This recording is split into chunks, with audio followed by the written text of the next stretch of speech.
La stratégie de guerre iranienne repose sur les fameux proxys, des groupes financés, entraînés, équipés par Téhéran, qui permettent au régime des Mollahs de mener une guerre indirecte et diffuse, mais permanente.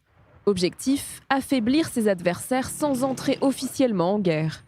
L'Iran dispose de plusieurs piliers. D'abord, le Hezbollah au Liban. Créé avec l'appui des gardiens de la Révolution dans les années 1980, il est aujourd'hui l'acteur armé non étatique le plus puissant du Moyen-Orient. Dans ses rangs, 40 à 50 000 combattants actifs et presque autant de réservistes. Selon les estimations américaines et israéliennes, il disposait de plus de 150 000 roquettes et missiles avant la dernière confrontation avec Israël. Son arsenal a considérablement baissé depuis. Aujourd'hui, le centre Alma avance le chiffre de 25 000 pièces, soit une division par 6. Washington estime que l'Iran lui aurait versé jusqu'à 700 millions de dollars par an à certaines périodes. Le Hezbollah est à la fois parti politique, armée parallèle et force de frappe contre Israël. Deuxième pilier, le Hamas à Gaza.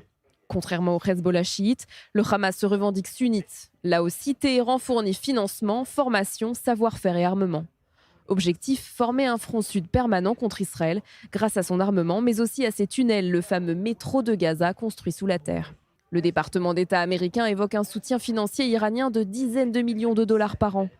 Jusqu'au 7 octobre 2023, les roquettes artisanales côtoient les missiles de plus longue portée.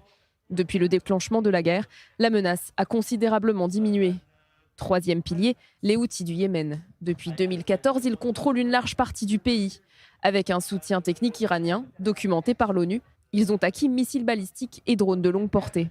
En 2023 et 2024, ils attaquent des navires commerciaux en mer Rouge, perturbant l'une des principales routes maritimes mondiales. Une pression directe sur le commerce international et une force de frappe démontrée contre Israël grâce à ces missiles tirés au plus fort de la guerre. Quatrième pilier des proxys iraniens, les milices chiites en Irak et en Syrie. Parmi elles, les Kataïb Hezbollah, aussi appelés Hezbollah irakiens ou encore les forces de mobilisation populaire.